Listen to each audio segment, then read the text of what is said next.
नमस्कार दोस्तों, आप सभी का स्वागत है देवरिया की बात सांसद के साथ के सत्र में। आप सभी का स्वागत है देवरिया की बात सांसद के साथ के सत्र में। मैं कुछ समय के लिए रुक जाता हूं, धीरे धीरे लोग जुड़ने लगे हैं।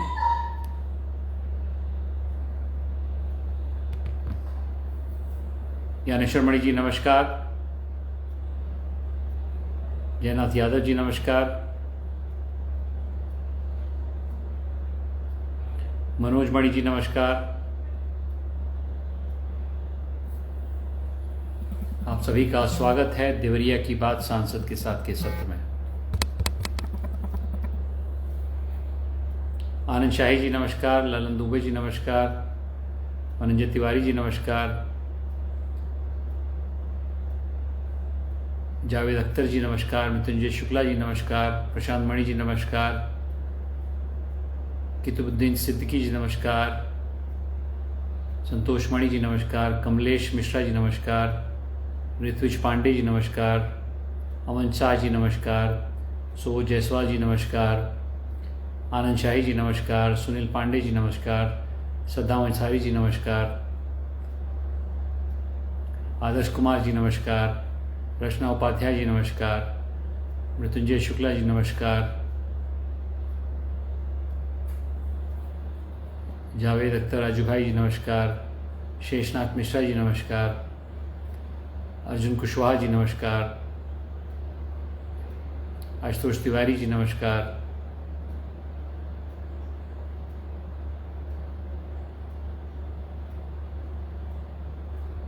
आप सभी का स्वागत है देवरिया की बात सांसद के साथ के सत्र में। अधीर उपाध्याय जी नमस्कार, राजपति त्रिपाठी जी नमस्कार, विंध्याचल त्रिपाठी जी नमस्कार, विकास मणि जी नमस्कार। ठीक है दोस्तों, हम लोग शुरू करते हैं। आज 3-4 विषय हैं। पहला विषय तो ये है कि आज मातृ दिवस है और आज के दिन सब लोग अपनी माताओं को धन्यवाद देते हैं और मैं खासकर अपनी माता जी को धन्यवाद देना चाहता हूँ, क्योंकि उन्हीं के सौजन्य से मैं यहाँ पर हूँ। उन्होंने मुझे जन्म तो दिया ही, लेकिन उसके बाद उन्होंने मेरी परवरिश की। और मातृ दिवस ये संकेत देता है कि माताएं ही सृजनात्मक रूप नारी का जो है उसका प्रतिनिधित्व करती हैं, हर समय बलिदानी देती रहती हैं, बचपन से ही, जन्म से ही। और उसके बाद भी आज भी मेरी माता जी 85 साल की हैं, लेकिन मुझे उसी तरह प्यार और दुलार करती हैं जैसे कि मैं छोटा सा बच्चा हूँ। और इसके लिए मैं बहुत कृतज्ञ हूँ, क्योंकि मैं समझता हूँ कि उनके प्यार से ही और उनके स्नेह से ही मुझ में शक्ति है, और उनके स्नेह से मैं हर समय खासकर कि समाज के लिए, महिलाओं के लिए कार्यरत रहता हूँ। तो अपनी माता जी को प्रणाम करता हूँ, सभी माताओं को प्रणाम करता हूँ। और मैं आप सभी को याद दिलाना चाहता हूँ कि जिसकी भी माता है उसकी सेवा करिए। मेरा भी सौभाग्य है कि मेरी माताश्री, मेरे पिताश्री गोरखपुर में हैं, तो समय समय पर मैं उनके पास जाके मिलता हूँ। कल भी मैं गया था और मैं उनके साथ मैंने भोजन किया। तो जब भी मुझे समय मिलता है मेरी थोड़ी व्यस्त जीवन से, तो मैं अवश्य उनके पास जाता हूँ। और इसके लिए मैं पुनः अपनी माता को और सभी माताओं को प्रणाम करना चाहता हूँ। और इस मदर डे पे, इस मातृ दिवस पे सभी लोग को मेरा नमस्कार। दूसरा दोस्तों, कुछ ही दिनों पहले मैंने देखा कि जो हमारे देवरिया के स्कूलों के, खास करके जो इंटरमीडिएट कॉलेज के रिजल्ट्स हैं और हाई स्कूल के रिजल्ट हैं, बहुत अच्छे नहीं आए। तो मैंने कल बैठ के हमारे डीआईएस साहब के साथ बातचीत करी। उसके पहले डीएम भी के साथ बैठा था, उनसे भी मैंने बताया इसके बारे में।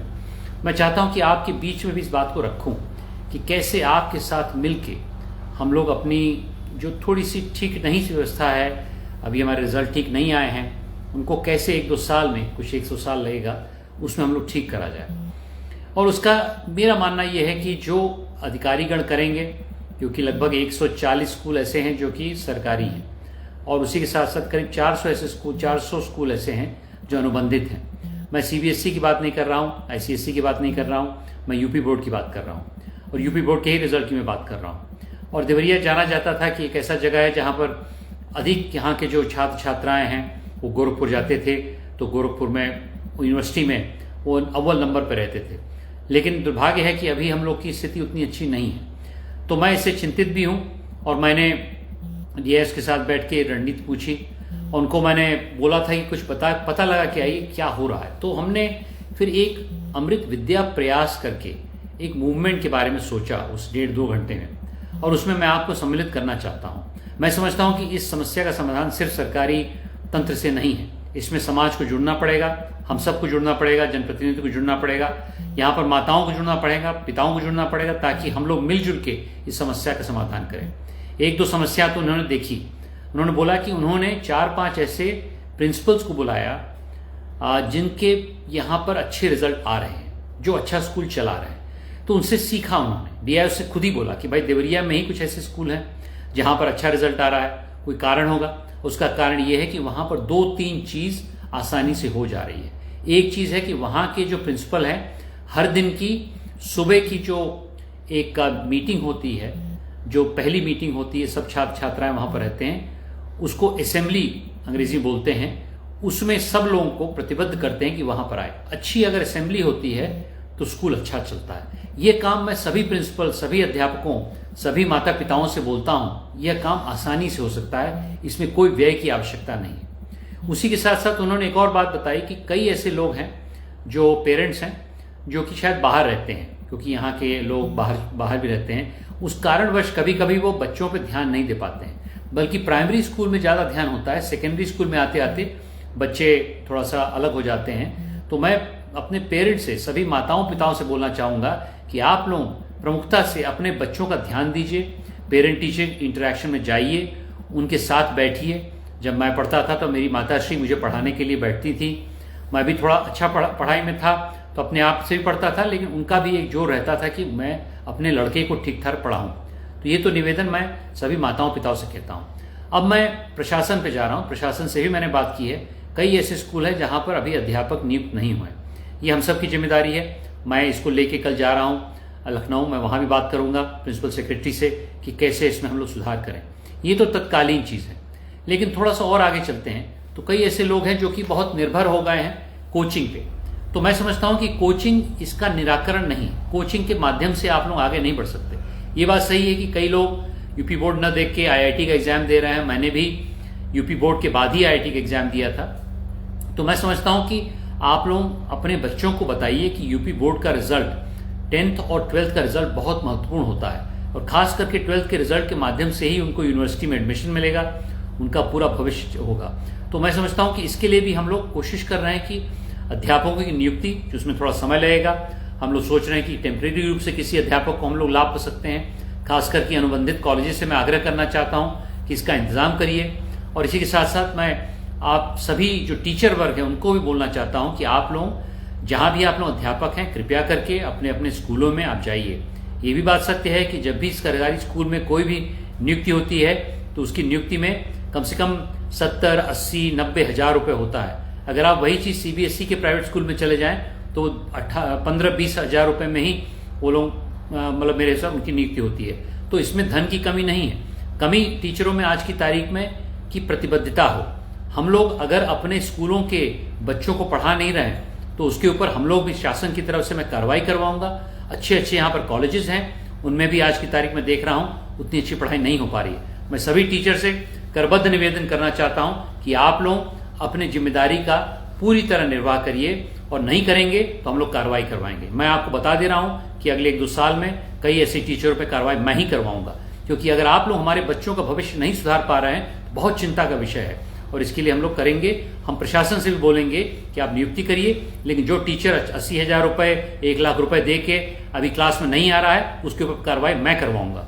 तो आप लोग निश्चिंत रहिए। मैं जनता को बताना चाहता हूँ, टीचर्स को, मैं छात्रों को बताना चाहता हूँ ये नहीं, लेकिन छात्रों को भी मैं ललकारना चाहता हूँ कि आप लोग इधर उधर की बात ना करके आप लोग मैं समझता हूँ कि अलग अलग चीज़ें कर रहे हैं। आप लोगों का ये जिम्मेदारी होती है कि यदि कोई टीचर नहीं आता है, अगर उसकी नियुक्ति है, नहीं आता है, तो आप उसका भी आवेदन मुझे दीजिए।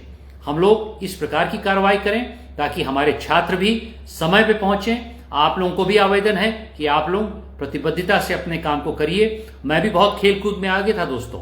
मैं ऐसा नहीं थी कि सिर्फ पढ़ाई करता था, मैंने भी काफ़ी खेल कूद किया है, और कई जगह पे IIT में मैंने भी राजनीति की है, मैं भी डिप्टी जनरल सेक्रेटरी था बोर्ड ऑफ स्पोर्ट्स एक्टिविटी का, लेकिन पढ़ाई में हर क्लास में मैं आया हूं। तो छात्रों से निवेदन है कि हर क्लास में आप लोग आइए, और इसी के साथ साथ टीचर्स पेरेंट्स से निवेदन है कि आप लोग भी इसमें बच्चों को अपने तरफ से प्रोत्साहित करिए कि वो लोग स्कूल में जाएं।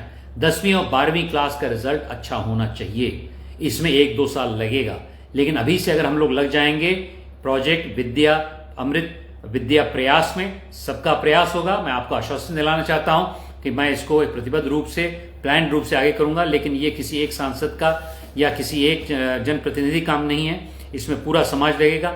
मैं चिंतित हूं, लेकिन इसीलिए मैंने बोला कि परसों ही मेरी मीटिंग हुई है, मैं यही विषय आपके बीच में रखूं ताकि आप लोगों का भी मैं ऊर्जा इसमें समाहित कर सकूं।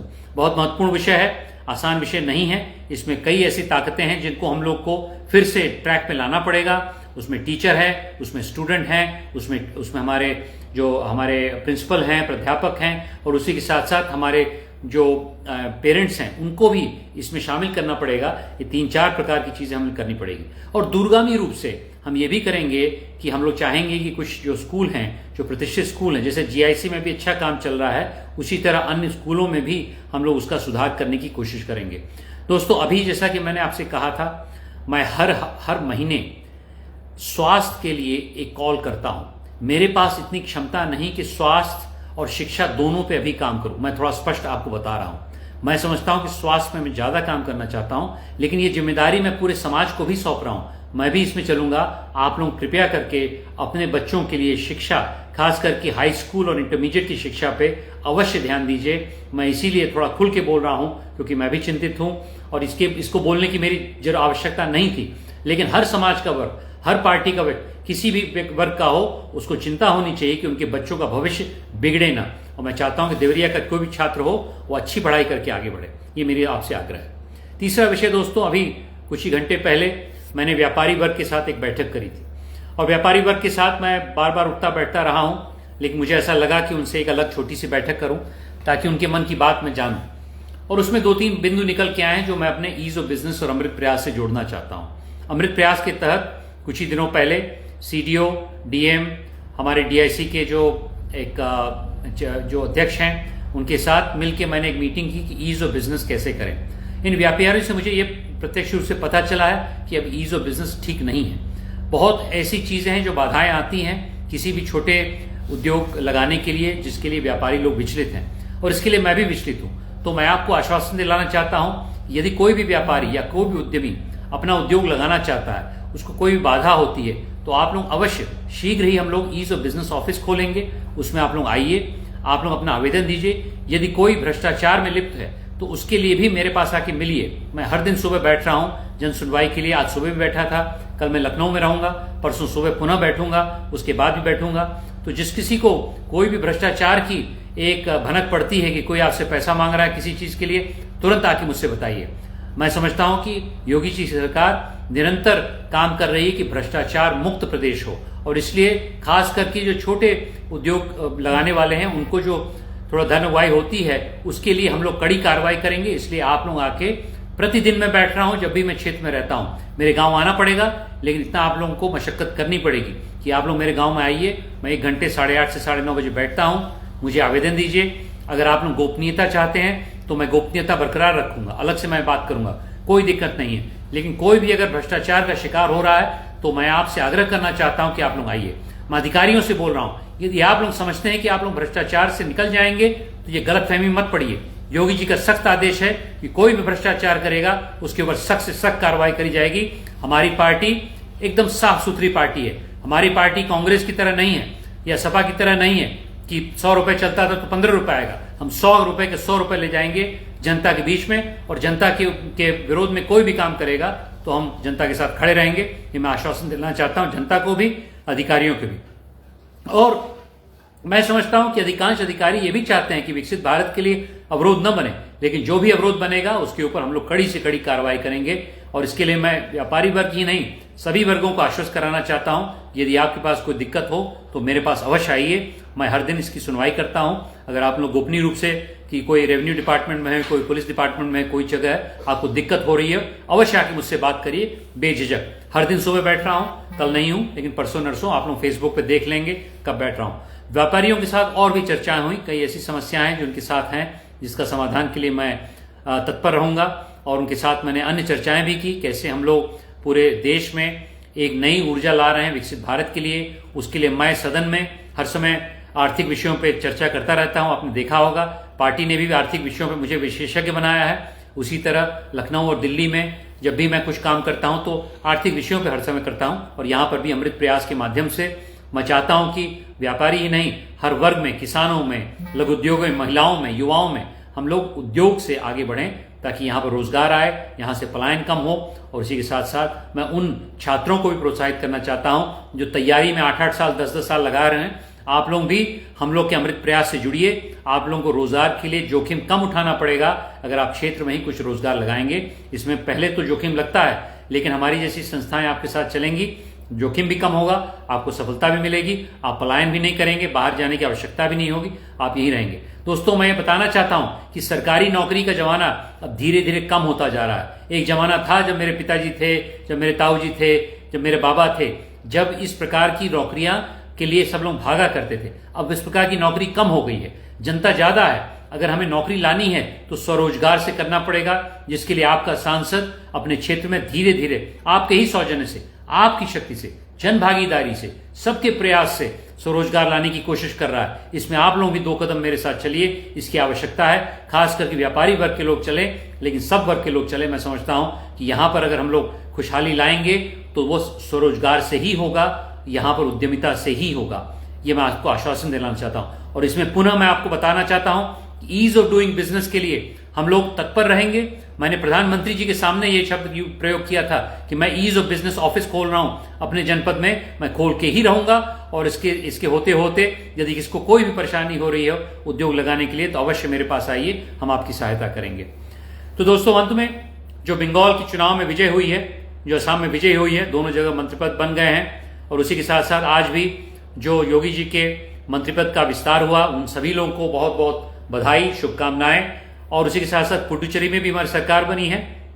और मैं समझता हूं कि इन तीनों प्रदेशों में भारतीय जनता पार्टी की सरकार बनने से मैं बहुत आश्वस्त हूं कि जिस दिशा में मोदी जी चल रहे हैं उनको पूरा जनादेश मिल रहा है। जिस दिशा में हमारी पार्टी चल रही है, मेरा भी सौभाग्य है कि असम, मेघालय, अरुणाचल, मिजोरम, त्रिपुरा, मणिपुर, इन सब जगह पर मुझे जाने का मौका मिल रहा है, क्योंकि वहां का पालक हूं भारतीय जनता पार्टी का।